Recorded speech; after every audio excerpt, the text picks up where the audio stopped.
Welcome to the Northwoods Kindred Podcast. I'm Bodvarr, the chieftain and Gothi of the Northwoods. And I'm Skogul, Gydia of the Northwoods Kindred. That's a fact. Been that way for a while now. All right. So today, I guess we're gonna do the same thing we did this time last year. We're gonna do a little bit of a year in review. We're gonna talk about all the trials and tribulations and and tribulations. So we know you guys lived the same year we lived. So they certainly heard about our year throughout the year, I think. Yeah, we had a rough one. I think everybody had a rough one. It was just a rough year, you know? Mm-hmm. Man. I mean, it was a rough year for us. Not as a kindred. I think overall the kindred kind of handled everything pretty good. Kindred did great. I think we really came together and formed some bonds. Yeah. Yeah, we brought in 2 new members. Mm-hmm. Mm-hmm. We had some cool adventures. Yes, we did. A lot of firsts happened this year. So, hey, stick around. We'd love to talk about it. Right? Yes. But first, a message from our sponsor. In days of yore, youth was born, sturdy strength of the stock of gods. At the edge of the earth, Eden mates 9 give birth and suckle to the brightest of the gods.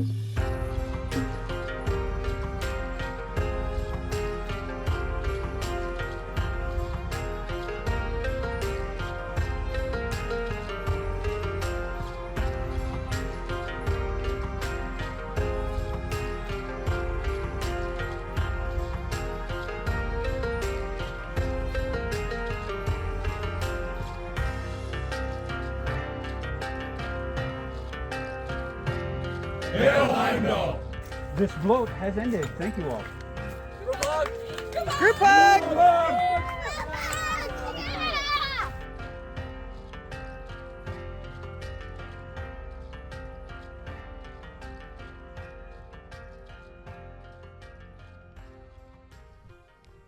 And we're back. We are our own sponsors. We are our own sponsor. Yeah. Is that the kind of sponsorship where you get a chip at the end of the month? No, no, not quite that kind of sponsorship. Okay. We're not there yet. No, we're not. No chips for this one. Skål. Skål. It's eye contact. Skål. Skål. Yeah, so, barring that. So January. This is where we're going to start, right? January. Yeah, we might as well start in January. Wouldn't make any sense to go backwards, would it? Mm-mm.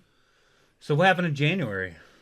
I know you got a little list right there. I do have a list. January is when I first came on the podcast. You got to stop doing that. But you finally convinced me just to sit down and do it because... Man, we get some good conversations going on the sidelines. We just talk about this stuff all the time. So some of it heathen related, some of it not, but it's all pretty much kindred related.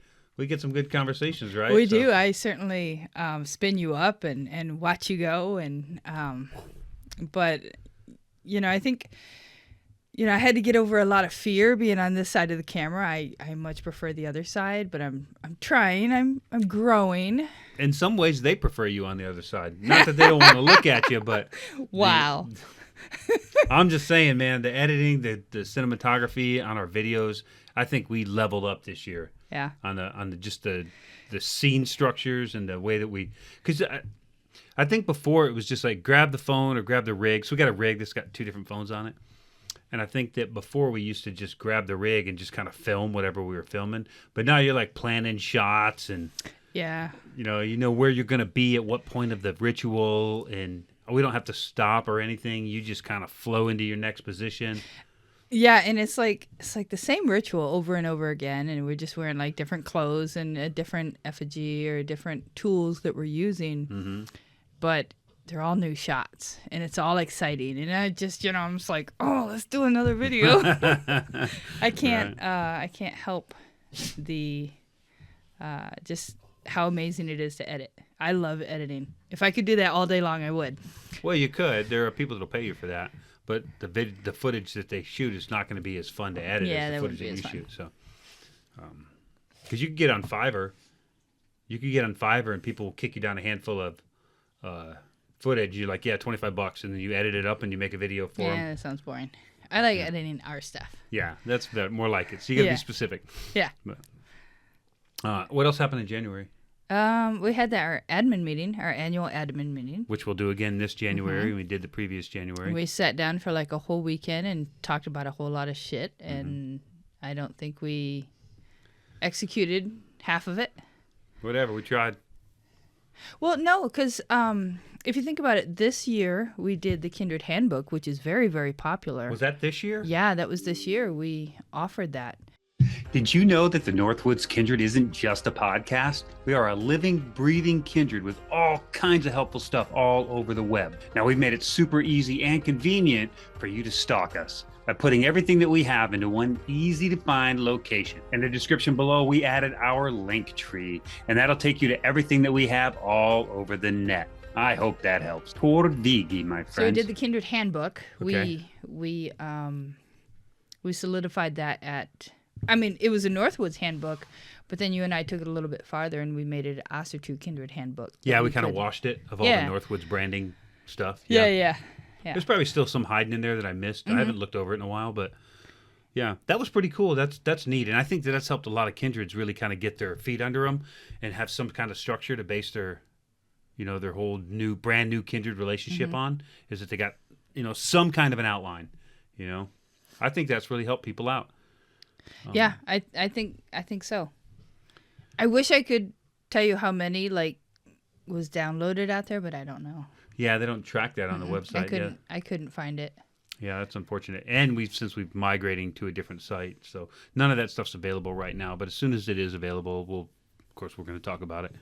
So you just got to be part of. We're not going to come back and edit the description of this video. So nope, that's not going to happen. That's so not how we roll. when it's ready, you just got to be part of our community, and you'll know. All right. So you want to go into February? Sure. What did we do in February? February we hunted.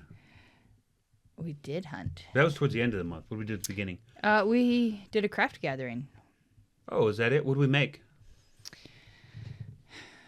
Well, let's see. Rythar he was working on his shield.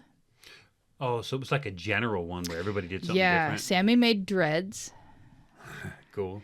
Stig worked on his knife, and Jafnhar made breeks, which I don't think he ever finished. Well, I don't think any of the projects were finished. I know the knife's not finished yet.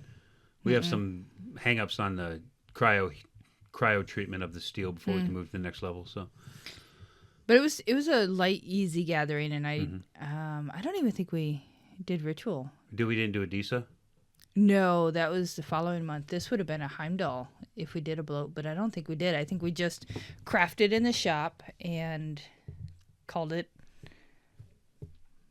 That's right, because normally we don't do a ritual in January, but we did an Uller bloat in January because we had legal issues to deal with, right? No. Yeah, I'm pretty sure we did Uller in January. Or not Uller, but Forseti. That was the following year. Wasn't you mean next January? That was the previous year. Are you sure? I'm pretty sure that was the previous year, because when we had to call upon Forseti, we had different problems than we had this year.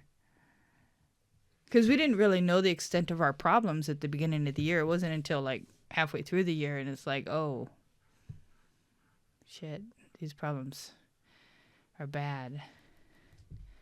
I don't know. Agree to disagree on that one. There's Okay. probably a video record of it somewhere. I don't know. That's really it's not important. We do have a anyway. lot of videos, so it is hard to remember. It is not important anyway. But after the craft gathering, we did go to the elk hunt. Why don't you talk about that? Yeah. We should have probably grabbed the Kindred Journal and looked back on all this stuff, but Yeah, I have to update that. It's okay. On Patreon, though. Yeah, it's all on Kindred Patreon. Reports, yeah. So we went to Montana and we did a depredation hunt, which is a kind of a late season hunt to reduce the population because it didn't get reduced properly during the hunting season. So we were on a private ranch. It's not like an elk ranch; it was a cattle ranch, where the landowner lets hunters come hunt his property, and our kinsman Stig he's got a big inn with that landowner, so he takes a lot of elk off that land because they harass his cattle, eat his feed, break his fences, and do all the things that elk do in the wild. So it was a fun time, and we rolled in there the night before, right? Right. And we just rolled up to take a look and just climbed up to a high point and glassed, and we found where the herds were, and we're like, okay, we'll come back and get them in the morning. And we came back the next morning, and they weren't there. They were moving around, but they did eventually start migrating into a spot where we could. You got to kind of be careful because it's one land borders another land, and that land's got hunters on it, and we have hunters on ours, and we want to make sure that we don't kill an animal and it runs onto somebody else's land. Everything's got to be quick, and there's a little bit more concern than just hopping around on some acres and acres of public land when you're dealing with landowners. So we had to wait for them to get into the right position, which they did, and it was like a mad moment. We grounded 3 elk. And then, one of them ran off. One of them was a little wounded. She was a lot wounded. She just had a whole lot of heart. Yeah. She had a big hole in her because she was spitting blood the whole way, or breathing, blood everywhere the whole day. She was easy to track because it was on the snow. But we decided we'd let her go die peacefully, and we would focus on the 2 that were down. So between the 4 of us, we managed to skin out and drag out 4 quarters, the extra meat, and the innards that we were keeping, plus, the back straps and all that kind of stuff, split between 4 people, 2 elk between 4 people, and we dragged it all out on the snow. And then we went and found the other girl. We didn't keep the hides or anything. I kind of wish we had, but we really don't have any room for them. So one of my goals this year is to really kind of get our hide freezer empty, because we have bear and elk and deer and everything in it, and we just got to get to them. We just got to get them. Sheep or 2. And sheep or 3. And, we just have to get in there and clear those hides out of the freezer, get them either at least cured, but ideally tanned and then put into use, and then we can have room for the next batch of hides. But anyway, that was the thing. And then we tracked the 3rd one down to where her final resting place was. And that was pretty cool because we actually did a bloat with her because she was the last of them. She had the most heart. So we drained some of her blood. We mixed it with a can of beer that was in my rucksack. We used my canteen cup. And instead of a hammer, we used, an athame. We used my ritual knife. Or my hunting knife. Yeah. Ritual knife, hunting knife, whatever. Same difference. And Sammy kept her skull. Oh, she did? Yeah, she kept her skull, and I think they were going to take it and get it cleaned by beetles. And then she wanted to Dremel carve it into some sort of very strong design that just showed a lot of heart. So she was really the journey that this cow went on. She wanted to show that in her Dremel skills. That's cool, yeah. So, and that was a big deal for her because that's the first hunt she'd been on, and that's the first time she'd seen anything killed like that. But I think she appreciated just the reverence that we had and the efficiency that Stig and I had because we'd had a lot of experience with hunting before. So that was pretty cool. It was an amazing time. And we're going to do it again this February. Yep. It's already on the books. It's already earmarked. Oh, and there's videos too, so trace back. There's videos of that hunt. And podcasts, I think, too. Probably, yeah. Yeah.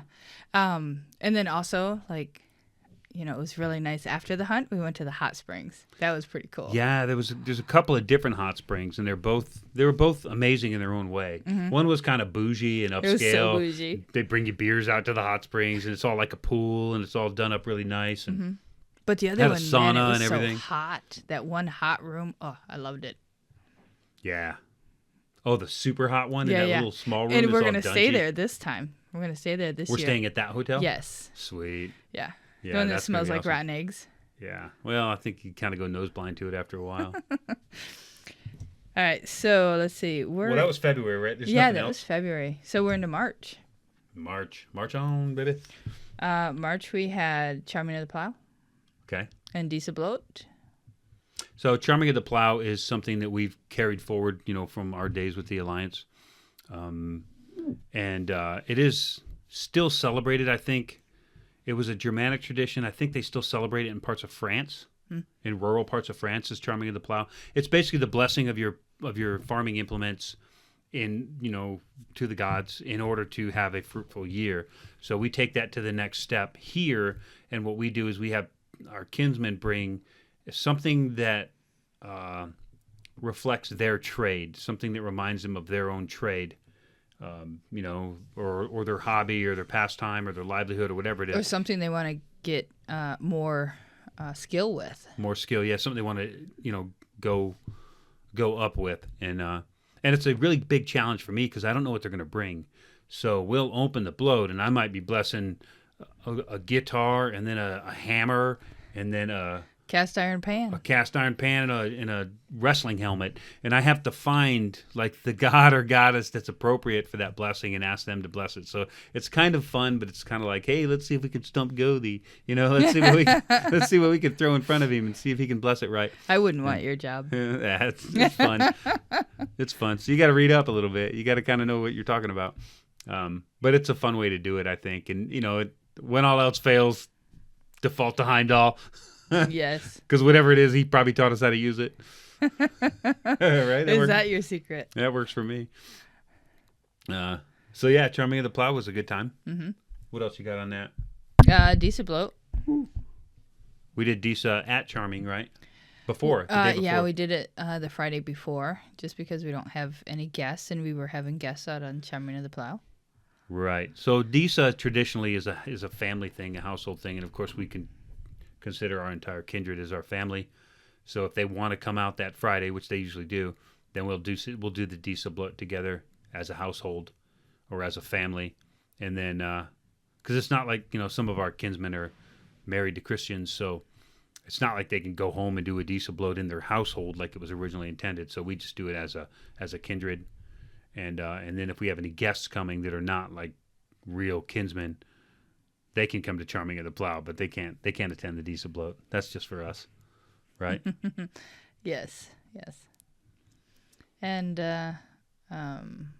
well, so after this gathering, after we did, Disa bloat and Charming of the Plow, we went to coffee and Havamal study. If you remember, we opened that to the public. We did, yeah. Was that all of that was this year? That was this year. God, it seems like so long ago, doesn't it? It was a rough year. Wow. It felt like 3 years to get through this year. That felt like at least 2 years ago. Mm-hmm. Yeah, we went that Sunday morning early before all our kinsmen had to go home, and we all went to a coffee shop. And sadly, nobody showed up. If you remember, nobody showed up that day. Which one was that? What coffee shop was that? That was Thomas Hammer, because it's got a hammer. And, Elias, his brother, and his brother's girlfriend showed up. Didn't that one guy show up? Oh, you're right. One guy showed up. Yeah, that one guy did show up. Yes. He never came back to any of our other stuff, but he showed up for that. I think his name was... My dog is totally moving the curtain. Nope, that's my dog. Little Is black it? dog. Hi. You're so cute. You're so handsome. Okay, you'll have to go lay down. We're busy, buddy.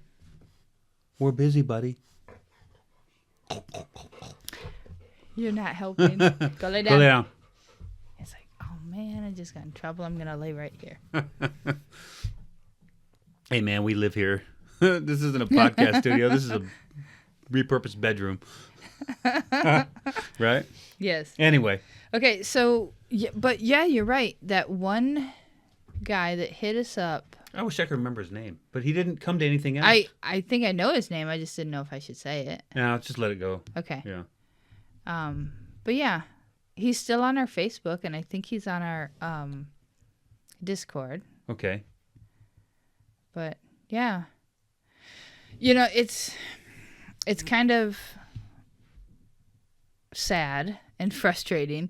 We get all these people that contact us and all these new people that we meet through all these different social medias, and it really depends on when they contact us, and there's just so many that we kind of forget, and we really need to write them down, because some of these people I would really like to get back into contact with, but I don't know where they came from. Right. Well, that's tough. It's tough to track. Like, there's got to be effort on. There does. Yeah, absolutely. Because we're buried in work. We're so buried. Yeah. We are buried in work. And we got a 2-man team. I don't know how some people do it, but. Hey. But, yeah, we're buried in it. Because we both work full time, too. We both work 40 plus hours a week. Yeah, I'm not really sure why we're still doing that.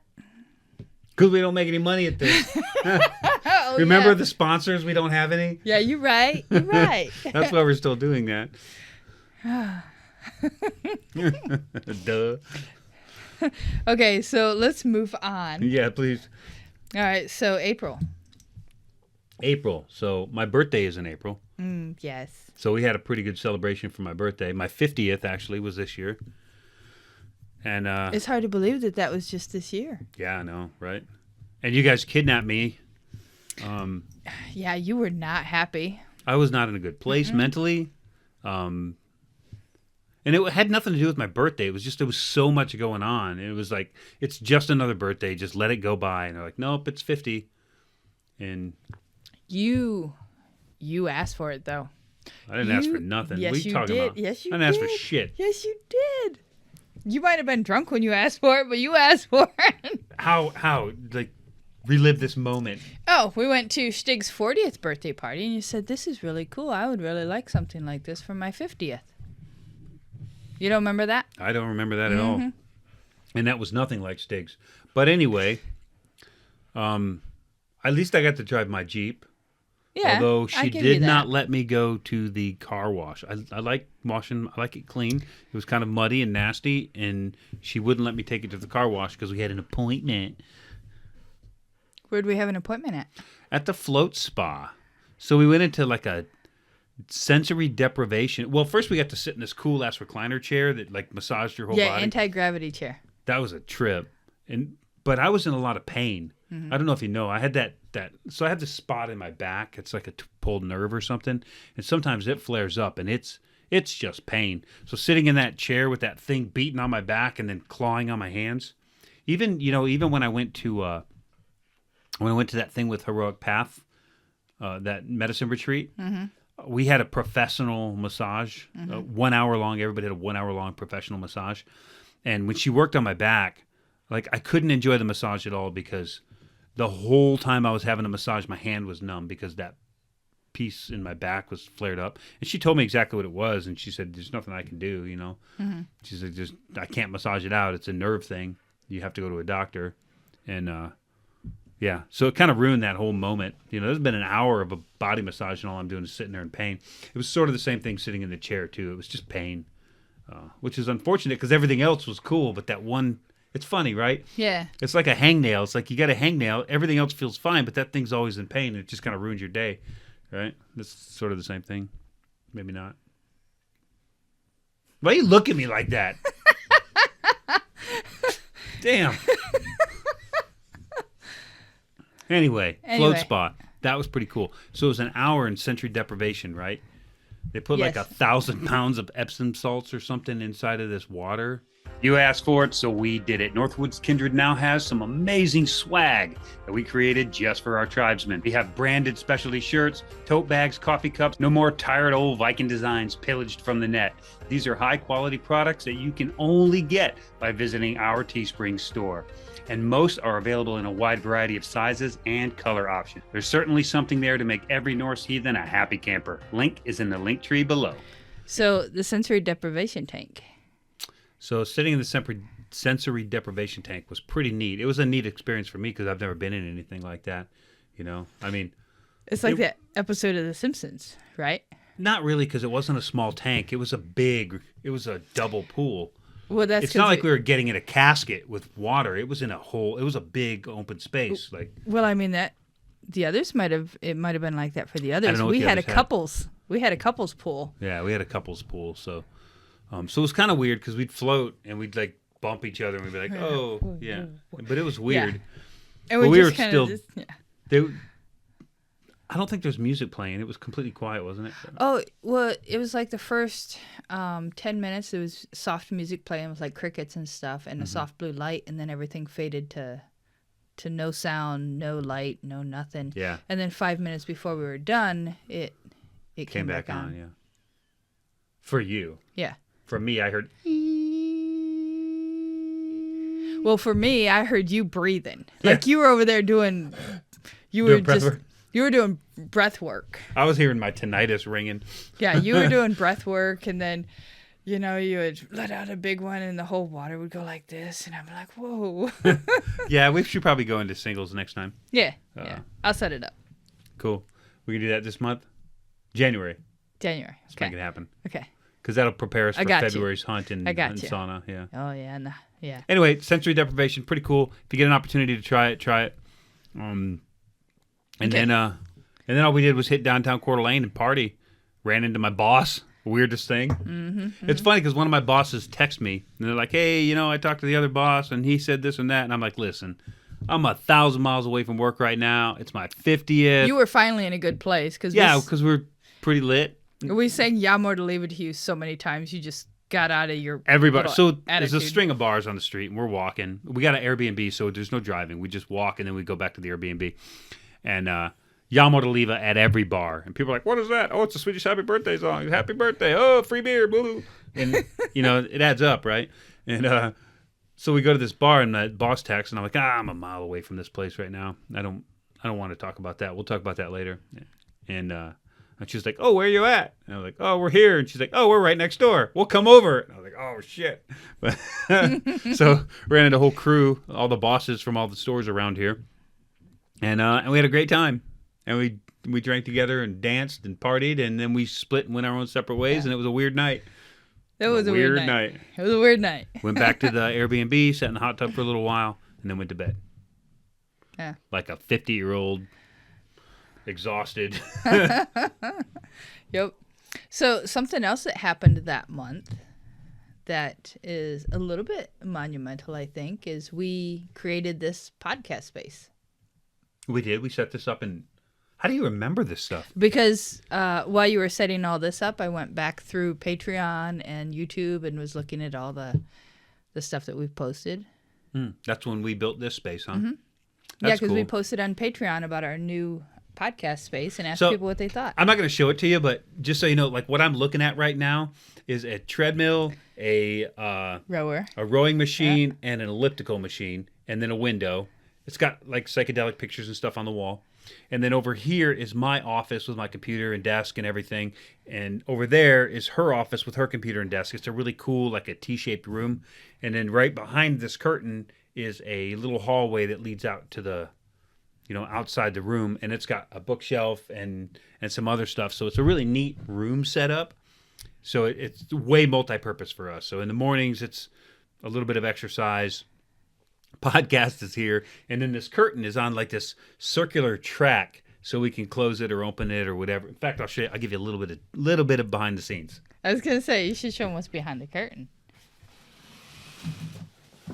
So behind the curtain here, this is just a sound studio with I got like one of them little mixer boards, like wooka wooka wooka, and then my mixing board for the podcast is there, and I have a recorder here, but it's a whole sound studio.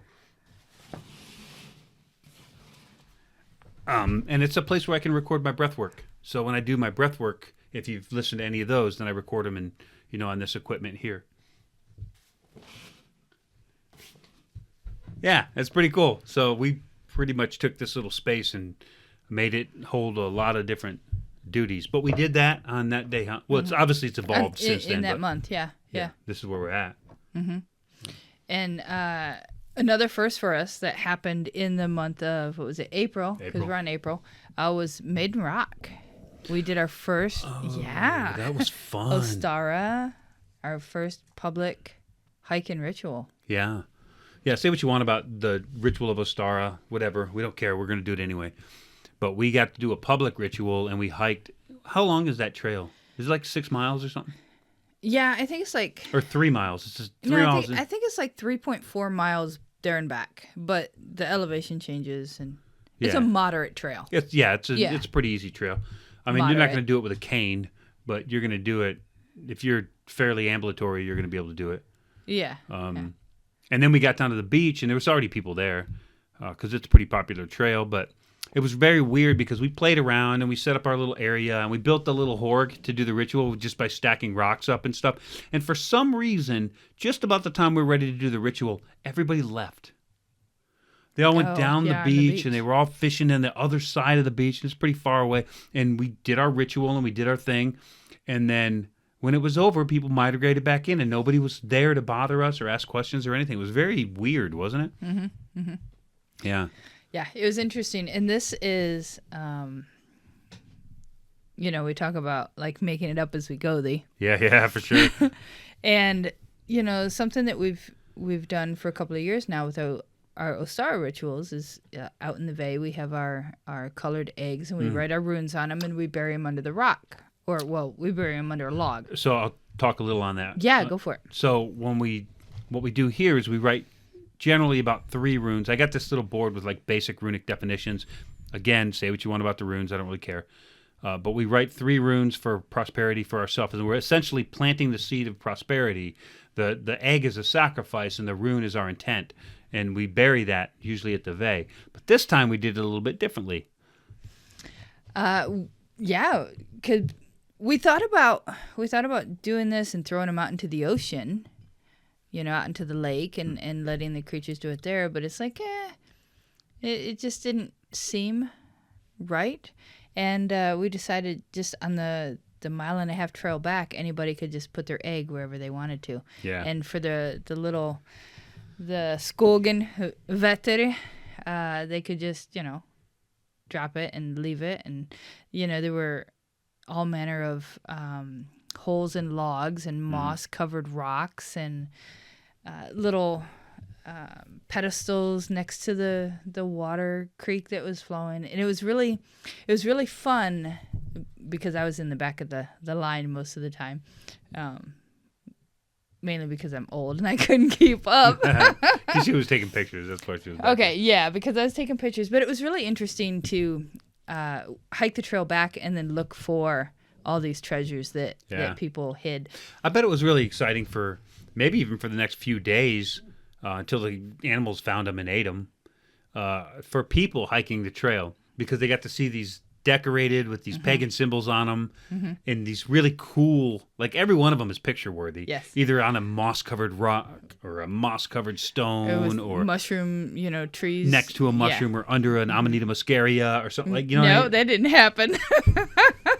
No? No. Well, there were mushrooms there though. Yes, they were those tree mushrooms. No. Oh yeah, those sulfur shells and stuff. But there was one of not Amanita, but Amanita pantherina, the brown one. Yeah. So, yeah, I think there was one there. I don't know. Am I misremembering? I do that. No. So. I think you're right. I think the brown ones were there, but it was interesting because everybody, took that as sacred. Like they didn't just toss their egg to the side. They found a spot and they set it up just right. And they just chuck it into the woods. Yeah. Yeah. So I bet that was probably fun for people making that hike the next couple of days, is to see these eggs on the trail. And they probably left them there, I would think. And they were probably like, what the hell's going on? Well, they probably just figured it was somebody doing an Easter egg hunt. Yeah, you know? But it was still fun. It was still cool. But that's where you figure out how to adjust for the ritual. Yeah, for the circumstance, and make it memorable, make it real. It's all about making it memorable. Yeah, because if we just dug a hole and buried it, then we would have just done the same thing we did last year in a different spot. Yeah, or just flung it out to the sea. It's like, everybody was on the shore, like skipping rocks, because Maiden Rock is all rocks on the beach. Yeah. And so there was a lot of skipping stones, and I think it would have been more bravado on how far you can throw your egg as opposed to... You would have lost kind of the meaning of the ritual. I think so. Yeah. I think so. Plus, this way, the critters are going to probably eat them. Mm-hmm. The crows will certainly get a hold of them. Oh, yeah. They got them. That was pretty cool. Anyway, that was a fun ritual, and it was a fun hike. And it was one of our public outreach, which I want to do more of. Yeah, that's in the plans for 2025 coming up. We've met some pretty cool people with these just haphazard, like, public things, Yeah. Yeah. I mean, that's how we met Elias, and he's a kinsman. Mm-hmm. Mm-hmm. In fact, we swore him in on that hike. Yes, you're right. Because I was like, we were about halfway through the hike, and I was like, oh, by the way, brother, we're going to swear you in on this hike if you want to become a full voting member of Northwoods Kindred. So you got about 45 minutes to figure out what you're going to say. Hey, man, they get to put me on the spot. I get to put them on the spot. That's the kind of fun of it all. Yeah, you're right. And they put me on the spot every chance they get. And it was pretty cool because his brother was there and his brother had no idea. Yeah. But yeah, it was, it was at least a year prior to that. Then we met him and his brother at a Thomas Hammer for coffee. Yeah. Yeah. And we also made Sammy a bonder at that gathering. Yeah. Yep. Gave her official, it's time to start learning. Yep. Fix your shit. Yep. So that was about it for that, huh? Yeah. So let's see. May was when you started your breathwork. Is that when we did the Kindred breathwork? Yes. This is when you started practicing your breathwork because you had gotten your crystal bowls, your singing bowls. Yeah, but I'd just taken that course from Leland. Yes. Yeah. I had just taken that course from Leland, and that's why you got me the bowls for my birthday. Mm-hmm. But yeah, I had just taken that. I just finished that course from Leland. I think that was maybe in March. And I think that's when we posted the ancestral breathwork video. Mm-hmm. So we did an online video on breathwork, but we didn't actually do the public breathwork with our kinsmen yet. Right. Anyway. And so talk about your breathwork for a minute. So I went to a medicine retreat the previous year, and I got to meet a guy named Leland Holgate. And Leland was... he was in training. He was everything except Hell Week for the PJs, the Air Force PJs. And then they had a Liberty weekend, and he got into a boating accident and was paralyzed from the neck down. So obviously his career was over, and he was confined to a bed, and then eventually to a wheelchair as a paraplegic.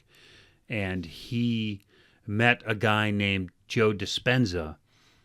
And some of you probably know Dr. Joe's book, Becoming Supernatural. He's got a couple other ones, but Dr. Joe's really big on...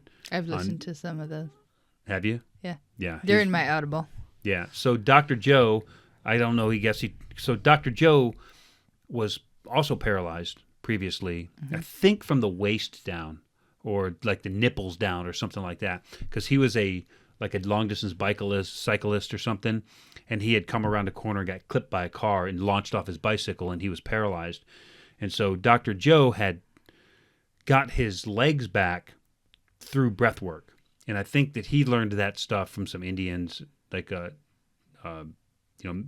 Eastern, dot not feathers Indians. Okay. And so he had learned that through their techniques and meditations and stuff. And so he started actually his journey of meditations and breath work. And he still does like clinics and stuff like that. And admittedly, I don't know a whole lot about Dr. I've read two of his books. Mm-hmm. And, but I'm not really qualified to speak on his story. Like, look him up and learn as you go. But, he taught Leland how to do it, and Leland breathed his way back to, 4 working limbs. And when I met him, he was like you and me. Like, he's just up, he's ambulatory, he's moving around, he's fit, he's toned, he's just like a normal person that you would come across on the street, and you would never think that he was confined. He was, in a life sentence inside of his body, with nothing to be able to do but move his head, Mm-hmm. And he found his way back by breathing. So when I was at this retreat, Leland taught us a lot of breath stuff.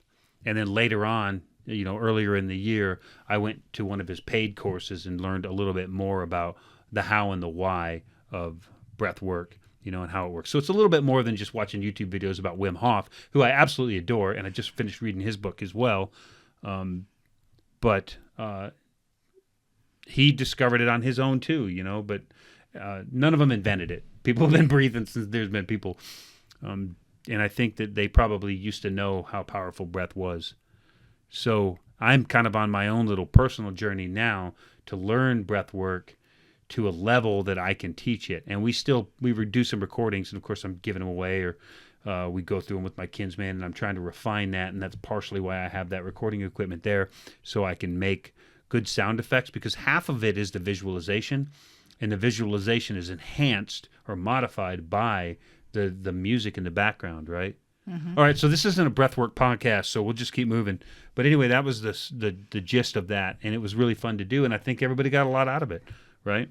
I think they did, and I think this could be a future podcast. Certainly where you can talk on breath work. And for me personally, just you running me through some breath work occasionally and teaching me some breathing exercises, it definitely got me through some of the hardest times this year. Like, at times, all I could do was just breathe. That's all I could fucking do. Yeah, and we'll talk about that when we get to December. Yes, we will. For sure. So you got to stick around. You got to stay to the end. I'm sorry. That's how this game works. So also in May was Hailung. Yes, that was amazing. Our first ever Hailung concert at Red Rocks. Yep, Red Rocks Amphitheater in Colorado. In Colorado, yep. With Stig and Sammy. Yeah, it seems like they're our traveling companions. We got like a whole thing going.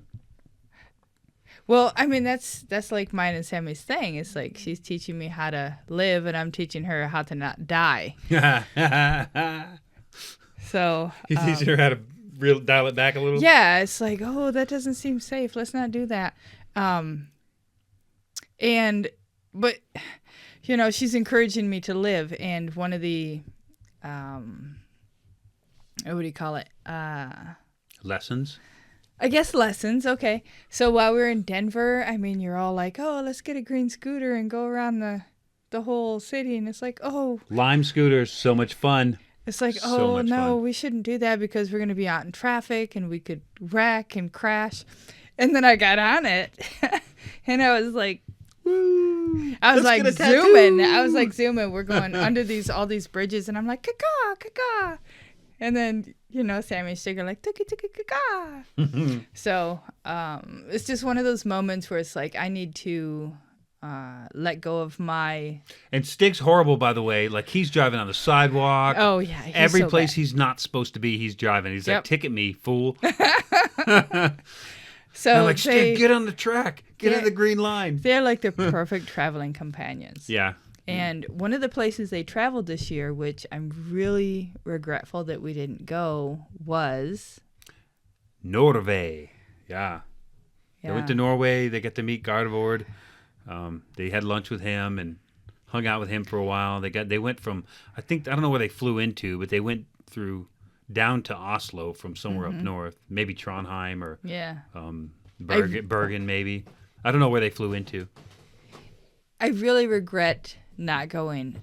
I know we couldn't go at that time just because of the situation and how, you know, soon it was. And it's like I didn't have a passport and all this stuff. But it's like, oh, man, we should have just figured out how to make it work, because you and I are pretty good at making things work. You can't make it work without a passport, though. But we got that fixed. We fixed that. We both have our passports tuned up and ready to go. Hi, brown dog. Are you, like, sleepy?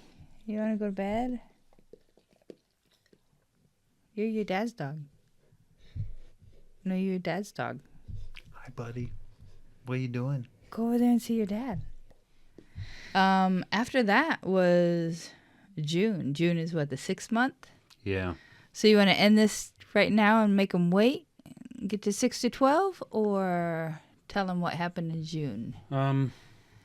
June is the 6th, so we'll go 7 to 12. Let's get through June, and then we'll end it. One of the things that happened in June was you got your new Bowley. Did I? Yeah. How do you remember this stuff? Because I told you I looked on Patreon. I tell patrons everything. Huh. But you got your new Bowley. Yeah, so now we have 2 of the 3 Norn Bowleys. Good luck finding one. So, I'll find it, I'll buy it. So. But, I mean, the cool thing is, you know, we have one for the Kindred. We've upgraded to the Kindred one, and then we have one for...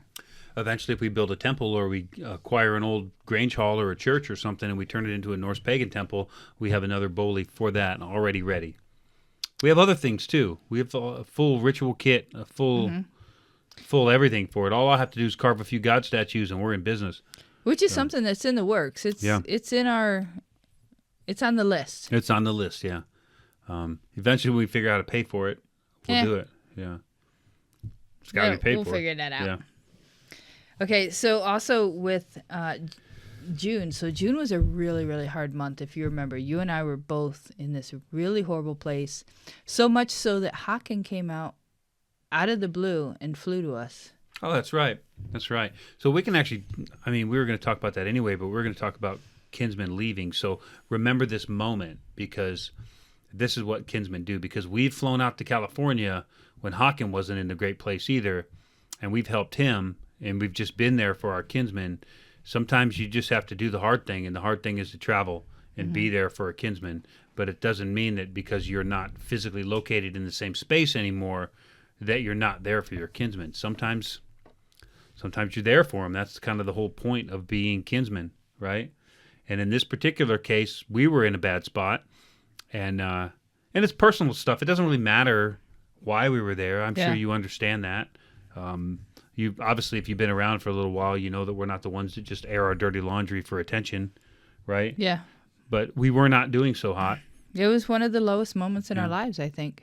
Yeah, if not, definitely of the year. And so he rolls in, and we picked him up in the airport, and everything was better. You know, it was just nice to have him. Yeah, and it got us out of that. Yeah, and we had the whole kindred out, and kind of readjusted the gathering for that.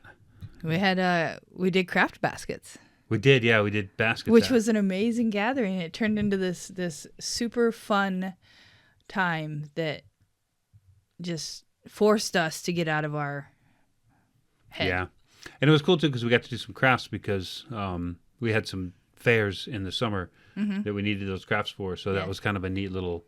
It just kind of worked out the way it was supposed to. And something I want to just remark on is, like, Haken came out of the blue because we needed him. Yeah. And it was just a surprise. It's like, hey, I'm going to be at the airport. You guys better pick me up. And he was still scheduled to come out for our 4th birthday the next month. Yep. It was like, 2 weeks later?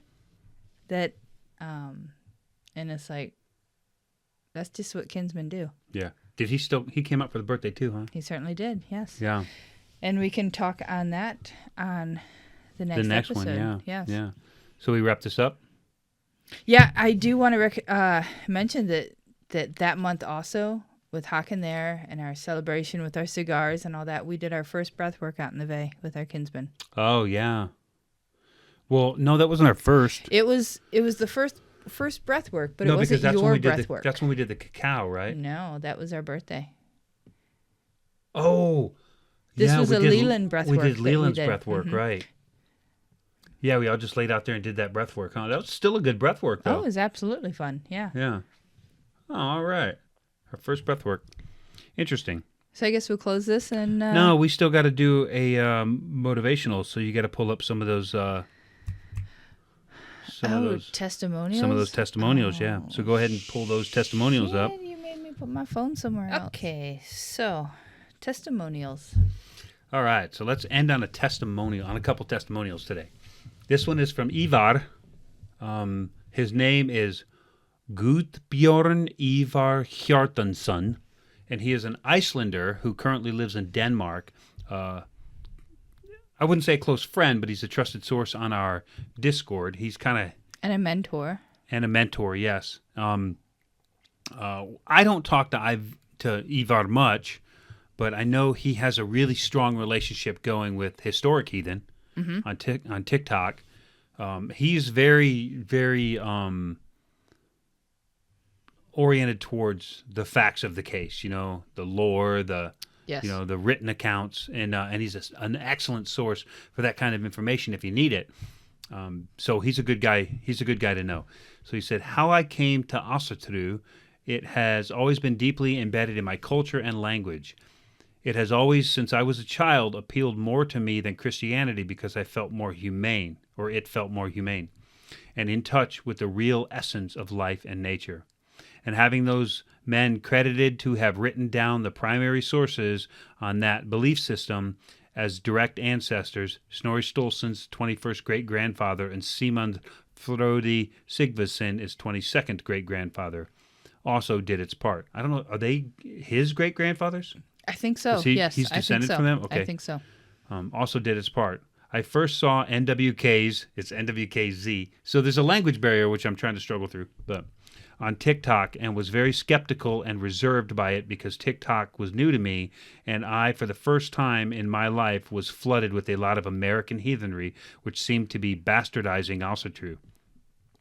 But as I saw more from them, I realized that they are one of the few who actually try to keep things true to historical facts. I keep coming back, although Discord is not a platform that I use much, to see what is being discussed and try to help and educate and discuss the best of my ability, although I am no expert. So I kind of changed his words a little bit to get through the little bit of a language barrier, but he is an amazing mentor, and he's such a valuable part of our Discord when he's there, when he can stomach it. Well, yeah, and I So- mean, all you got to do is tag him in it, and he's there. Yeah, if you Yeah. tag him, or if you really want to know And something Garvard like, tags him all the time. and he's how do you like, pronounce this, or Yeah. how is that Yeah. done, or where's the real source on this?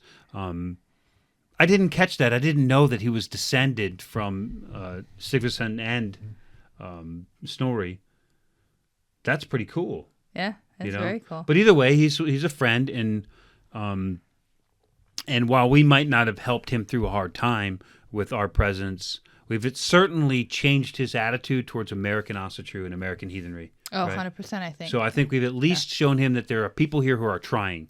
We don't have the resources. We don't speak the language. We can't decipher the text. We have to rely on people like him to do that for us.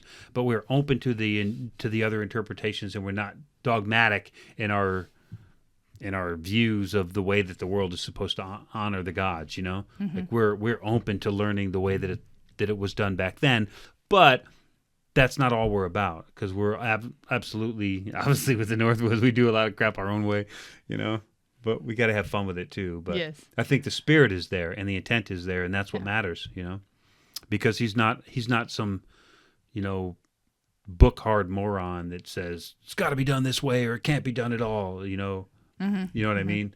I do. His way is absolutely to the letter of the law. But he understands that not everybody thinks that way, and that's okay, right? I don't want to put words in his mouth. That's just my assumption from the little bit of interaction we've had. Anyway. My turn. But Okay, so this is a testimonial from þórr Leiknir, which I think he's been with us almost from the beginning, and he comes and goes and stuff.